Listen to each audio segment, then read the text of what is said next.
Hola, buenas tardes, muchas gracias. Quiero hablarles ahora de una primera parte de esta presentación entre divulgación e investigación sobre las opciones de trabajo que se pueden realizar en nuestro estado, en Baja California, debido a que somos una entidad bastante heterogénea, diversa en términos lingüísticos, y puede decirse que es como, en términos analógicos, un laboratorio de lenguas en contacto en donde convergen no solamente las lenguas extranjeras como el inglés, por ser lengua fronteriza en contacto con el mundo anglosajón, sino también lenguas históricas de migrantes como el chino, el coreano, el japonés, el alemán, los usos de herencia, y actualmente la llegada de otros migrantes, como los migrantes haitianos con el creol, pero además también las variantes hispanas, tanto nacionales. Constantemente llega gente de diferentes partes del país a radicar a Baja California. Yo soy uno de ellos, estoy acá desde hace 10 años y traigo mi propia variante, aunque esta variante, pues, el español yucateco no es una variante que pueda decirse que sea de mucho impacto, a diferencia de otras variantes nacionales, como el español de Sinaloa, que sí influye bastante en Baja California, y obviamente el español norteño, con la famosa Sha africana, pues se puede notar la influencia de hablar español norteño, leche por leche, leche por leche, o muchacha por muchacho, y así por el estilo, entre otras formas. Pero también están presentes grupos de migrantes indígenas, como los mixtecos, los zapotecos, los trapanecos, los nahuas, los nahuablantes. Y al mismo tiempo hay un grupo muy particular que son como el punto de partida de esta diversidad, al que raras veces se les conoce, y son un grupo muy curioso porque es el grupo originario de Baja California, pero a veces su desconocimiento es muy amplio en cuanto a su existencia. Es el grupo de las famosas lenguas yumanas, que de hecho actualmente los documentos oficiales que firmamos en UABC dice 2024, año de los pueblos yumanos. Y esto es llamativo porque nos podemos preguntar quiénes son los yumanos, qué hacen los yumanos, quiénes son.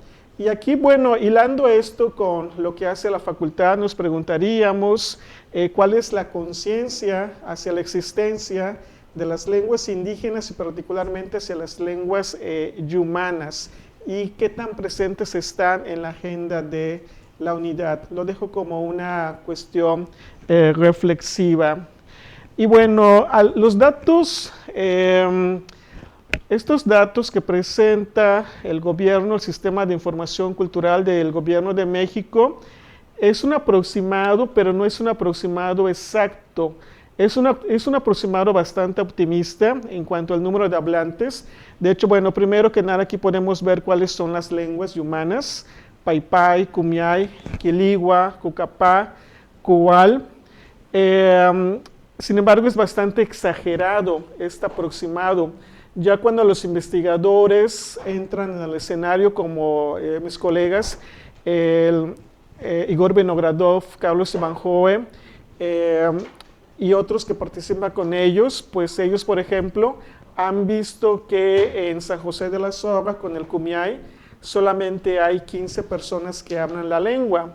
Cuando el gobierno dice que cuenta con 381, puede estarse refiriendo también, puede estar incluyendo también la cuestión étnica, el hecho de autonombrarse como indígena Kumiay o como indígena Paypay, pero eso no significa que hablen la lengua. Ya de hecho las nuevas generaciones, por lo general, ya no son hablantes competentes y funcionales, ya son como hablantes semilingües que tienen cierto grado de competencia, errática, positiva o en parte, y también pueden ser considerados hablantes pasivos, de los que dicen lo entiendo, pero no lo hablo. Hay muchas formas de clasificar el bilingüismo en cuestión acerca de cómo se asume un hablante en cuanto a su lengua. Podemos hablar de muchas propuestas para trabajar con los pueblos indígenas de Baja California, y el objetivo de este estudio, yo he querido presentar un avance del conocimiento de las actitudes hacia la lengua Kumeyaay por sus propios hablantes, es decir, lo que sus propios hablantes dicen sobre su lengua y cómo éstas expresan la pérdida de la variante. Y yo, bueno, planteé estas preguntas: ¿cuáles son las actitudes expresadas por algunos hablantes del Kumeyaay hacia su lengua? ¿Puede revitalizarse el idioma a partir de la toma de conciencia de sectores académicos como la Facultad de Idiomas Ensenada? ¿Y cómo sería? Y bueno, aquí traté de poner este mapa de Google Maps y ubicar a San José de la Zorra, ahí donde está en medio. Curiosamente todavía acabo de tener conciencia que no es parte de Ensenada. Yo siempre pensé que era en Ensenada y no pertenece que oficialmente a Playas de Rosarito, pero es un dato que creo que me buscaría corroborar porque no estoy muy seguro. Pero San José de la Zorra, pues tienes que irte hasta la Ruta del Vino, llegas hasta el Zarco, el Porvenir, y ya te metes en un camino lleno de terracería. Allá por el último viñedo, cuando he ido, fui una vez con el doctor Igor Vinogradov, un colega que trabajó aquí, algunos lo conocen.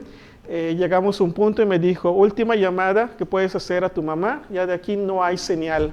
Entonces ya te metes al camino y sí, no hay señal, pero en San José de la Zorra, o sea, no hay señal de las redes, pero sí hay internet. Es la única forma de comunicación por medio del WhatsApp, por llamada telefónica no.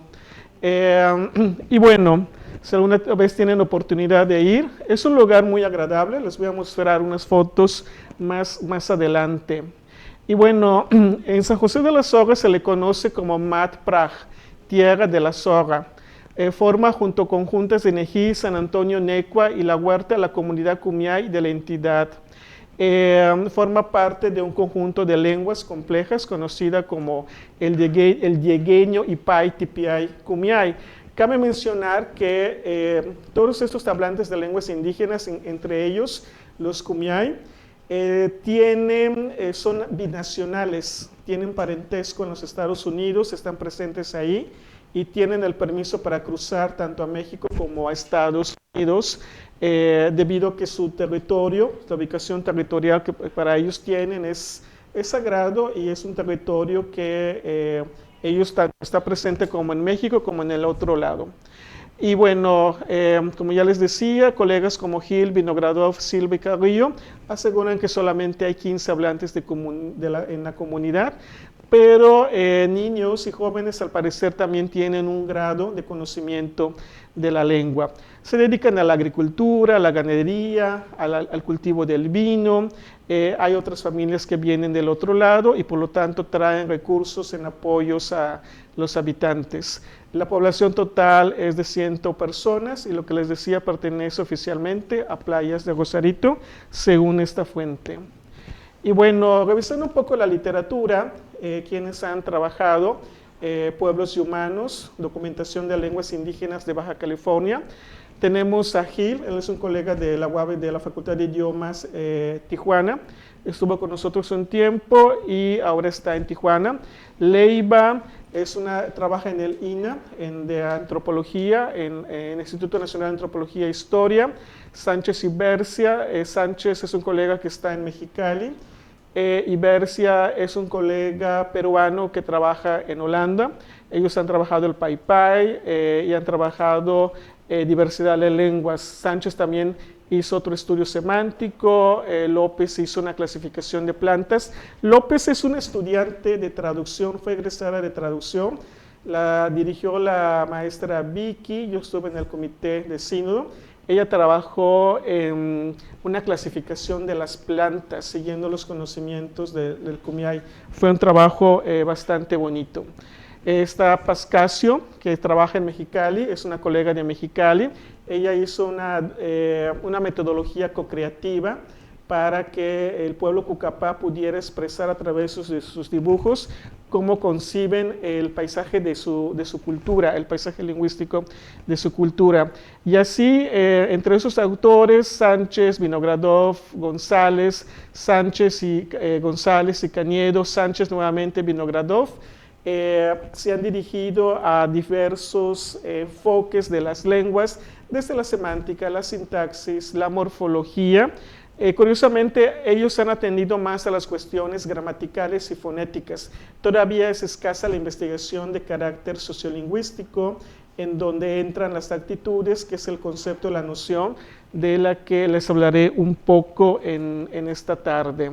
Y bueno, yendo precisamente a la noción de actitud lingüística, desde la sociolingüística, disciplina que analiza la relación de lengua y sociedad, el cambio lingüístico, la representación de las formas de hablar a partir de ser una variante de prestigio, se hace sociolingüística atendiendo a elementos gramaticales y fonéticos del habla o de un grupo de personas, pero también a situaciones amplias, dimensionalmente amplias, como el bilingüismo, las funciones, el mantenimiento, el desplazamiento, el paisaje lingüístico y las actitudes lingüísticas. Las actitudes lingüísticas prácticamente, hay muchas definiciones al respecto, prácticamente es la forma en la cual tú reaccionas ante una lengua.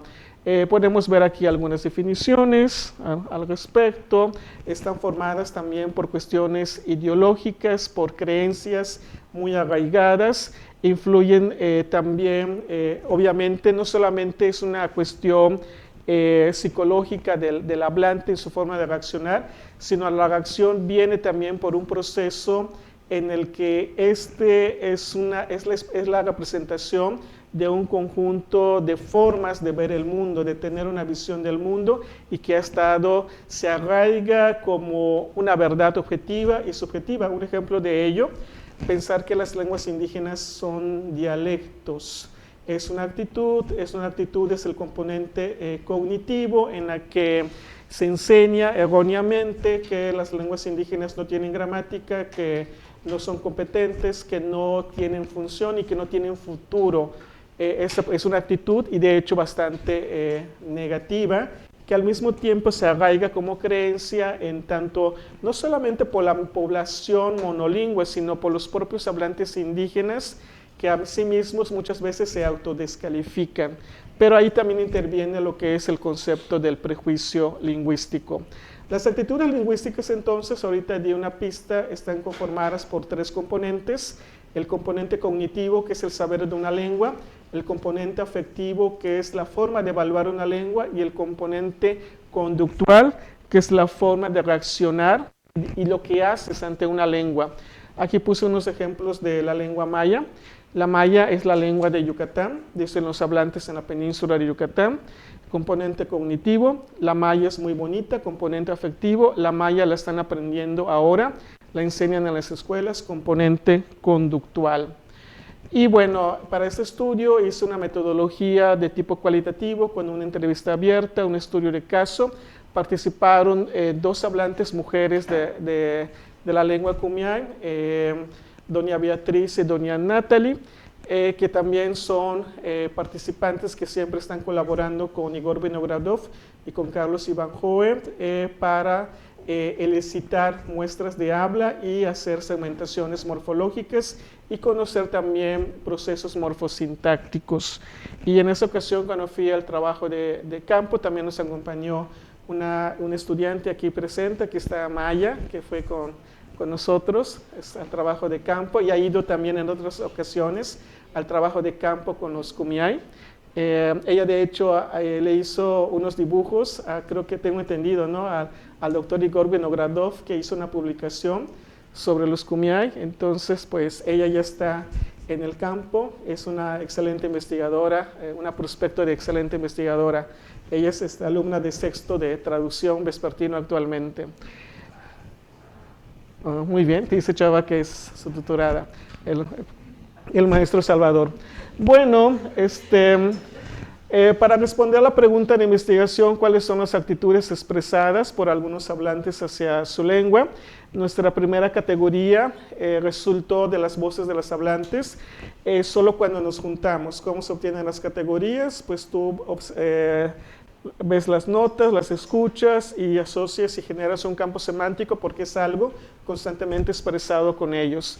Entonces, desde esta categoría, solo cuando se juntan, se usa la lengua cuando existe la confianza para hablar entre ellos.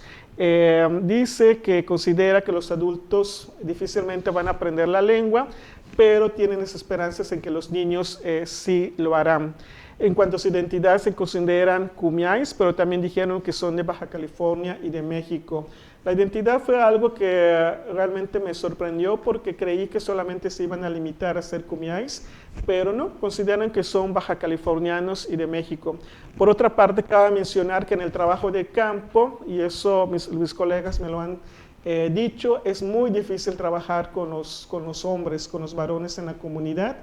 ¿Por qué? Porque hay un aspecto y una situación negativa. Por lo general los hombres constantemente están alcoholizados o si quieres trabajar con alguien que sea varón, tienes que ir muy temprano antes de que se alcoholicen. Así me dijo Igor, mi colega, o sea, a las 7, 8 de la mañana, porque don Tacho a las 9 o a las 10 ya empieza a tomar. Entonces, podemos decir que en cierta forma en esta comunidad y de hecho también en los demás pueblos y humanos, las mujeres han tomado la delantera para la revitalización, la vitalidad y el mantenimiento de la lengua. Doña Beatriz y doña Natalie, de hecho, ellas están muy ansiosas de recibir el diccionario que Carlos Ibanjue de la Facultad de Idiomas Tijuana está haciendo desde hace tiempo. Siempre le preguntan cuándo va a salir el diccionario, porque ya lo quieren divulgar y ellas, aunque no se formaron como docentes, han asumido el liderazgo para enseñar la lengua. Aunque hay una escuela propia, no sé muy bien exactamente cómo está la situación de la escuela en el escenario, y creo que sí enseñan algo de kumiai, pero ellas son hablantes que informalmente pues les gusta y quieren y tienen anhelos de que la lengua se preserve. Y bueno, el futuro de la lengua, según la categoría, desde las propias voces de los informantes, dicen que va a desaparecer, aunque están muy entusiasmados con la relación que tienen actualmente con los investigadores que los visitan. Ellas piensan que van para abajo. Y en este caso pues es un componente conductual porque es una acción a futuro que ellas esperan de la lengua. Las informantes guardan esperanza que con los materiales, que los lingüistas pues existan a luz en este camino un poco desafortunado. Entre ellos el ejemplo que les mencioné del diccionario del colega de la Facultad de Idiomas Tijuana. Lo entienden pero no lo hablan, sería la siguiente categoría. Dicen que entienden, hay hablantes que dicen que entienden todo, pero existe una ausencia de comunicación oral. De hecho, uno de ellos, a los que fuera de las dos participantes, había un joven que era hijo de sobrino de la casa donde nos hospedábamos, venía del otro lado y él mencionaba que podía entender kumiai, pero que ya no se sentía capaz de hablarlo. Y muchas veces puede tener, así como lo dije en la mañana con la lengua maya, puede estar motivado esta ausencia de hablarla por el miedo a hablar la lengua, por sentir vergüenza. Lo mismo que pasa cuando aprendes una lengua extranjera. Te da miedo hablarla porque piensas que te van a juzgar, que no lo vas a hacer bien. Y muchas veces porque las lenguas indígenas son tonales, tienen muchos significados dependiendo del tono. Si pronuncias mal un tono, puedes estar hablando de otra cosa y la propia comunidad pues se ríe y te juzga. Y entonces pues eso a veces inhibe a los propios hablantes que no tienen la práctica hablarla. Se conforman mucho con quedarse en ese nivel, lo entiendo, pero no lo habla. Pero pues también como mencioné antes, algunos niños comparados con los adultos pues, es probable que estén aprendiendo de una forma competente la lengua.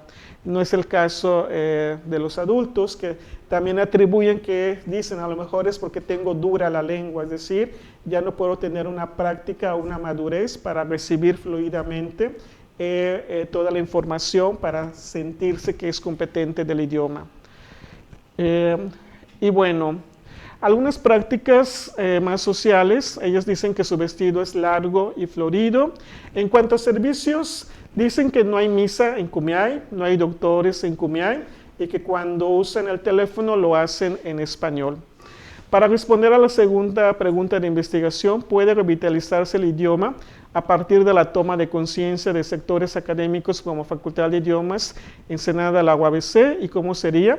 La misma toma de conciencia sobre la existencia de otras lenguas y más antiguas que el inglés y el español, o sea, más históricas de las lenguas que están presentes, pues es un primer paso para autorreconocer que el origen y la historia, reconocer la historia de Baja California a partir de los pueblos y humanos, es una toma de conciencia para reconocer esta diversidad, pero no en contraposición. Muchas veces en el discurso, y lo que pasa en la lingüística, están los indigenistas y están los hispanistas, o los hispanistas y los de lenguas extranjeras. Debiera haber un punto de convergencia, siguiendo un poco el modelo de Yucatán, en el que el español, la lengua maya o la maya y el mismo inglés encuentran un punto de convergencia y se valora ampliamente a los que tienen estas tres lenguas, o los que son bilingües de español y maya, o los que son incluso trilingües español, maya e inglés. El desarrollo de acciones para la enseñanza y promoción de las lenguas humanas es relevante en espacios físicos de esta unidad.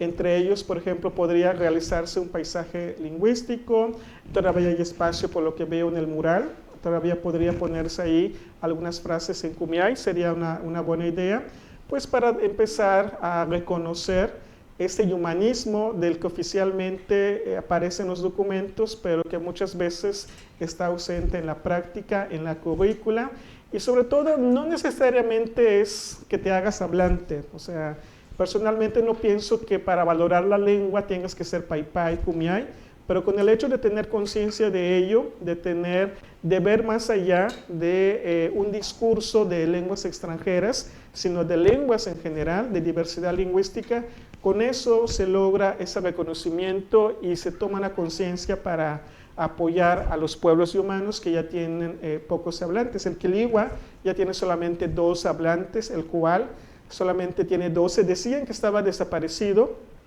que ya estaba extinto, pero en las últimas investigaciones que han hecho Manuel Sánchez e Igor Vinogradov en Santa Catarina, lo que encontraron es que los hablantes avergonzados, aquí también hay que reconocer que tampoco todo es color de rosa en las comunidades, entre las mismas comunidades hay divergencias, y lo que yo supe es que la comunidad mayoritaria indígena paypay ha relegado a los Coal, y los Coal por vergüenza ya no querían hablar su lengua. Sin embargo, es una lengua que existe, que está presente. O sea, se suma al Cochimí, al Quiligua, al Paypay, al Coal, a todas las lenguas, a toda esta lista de lenguas. Y bueno, San José de la Zorra y la lengua Kumeyaay es un espacio relevante por el contacto de lenguas en el que puede haber muchas visitas, o sea, no solamente por cuestiones académicas, también como espacio turístico, pues se puede hacer una visita, se puede llevar a un grupo de estudiantes, se pueden hacer muchas cosas. Nosotros en la facultad, como expertos en cierta forma del inglés y del español, podríamos ofrecer un servicio social a la comunidad en el que incluso haya un diálogo, un fin de semana, una experiencia etnográfica de tipo antropológico para conocer qué es ser Kumeyaay, cómo se vive en los Kumeyaay y todo otro pueblo de Baja California. Si bien la lengua Kumeyaay puede desaparecer y se hacen muchas investigaciones para conocer la gramática, la fonética y el vocabulario, hace falta una enorme motivación para el desarrollo de la traducción y la enseñanza hasta esta lengua, dirigida por un actor clave como es la Facultad de Idiomas. Entonces la invitación es que como traductores y enseñantes pues pueda ser considerado muchas vinculaciones profesionales y servicios hacia ellos. Y puede haber muchas ideas. Yo personalmente abogaría por la formación de un paisaje lingüístico en el escenario que hable de las lenguas con algunas breves expresiones o palabras. Ya no va a dar mucho tiempo, pero pues aquí, por ejemplo, puse estos links para que vieran algunas cosas del pueblo Kumiai. Se le pueden tomar, luego le pueden tomar una foto y ya ustedes lo buscan y lo ven, está en YouTube. Habla sobre la tradición, la cultura de los Kumiai. Quiero poner unas fotos del lugar, de cuando fui al trabajo de campo en junio del 2023. Curiosamente, esta comunidad tiene un paisaje lingüístico, pero es un paisaje lingüístico limitado, hecho por el gobierno, porque solamente el título está en Kumiai, pero el contenido está en español. Entonces aquí la crítica sería es que lo ideal hubiera sido tanto totalmente dividido, un 50% en Kumiai y otro 50% en español. Aquí como ven, está el título, el título en Kumiai, pero todo está en español, el contenido, toda la explicación. Entonces aquí pues hace falta también recomendar a los planificadores de lenguas, a las políticas lingüísticas, que buscar el equilibrio. Y aquí es donde fuimos, aquí estoy, aquí está Igor Vinogradov y aquí está Maya en la imagen. El trabajo de campo, un fin de semana que hicimos el año pasado. Y pues es un lugar muy bonito, está la montaña, el Cerro de la Serpiente. De hecho, para llegar al Cerro de la Serpiente hay que pedir permiso. Son comunidades en las que es muy importante el permiso, la ética y que estén de acuerdo en las visitas, porque son espacios muchas veces sagrados y que tienen un celo y que no es un acceso como uno está acostumbrado, pero si pides el permiso se te concede. De hecho, tanto Maya, Igor y yo subimos al Cerro de la Serpiente y en el recorrido del paisaje nos encontramos con 2 serpientes. Que sí dio un poco de miedo, yo llevaba un palo por las dudas, de hecho.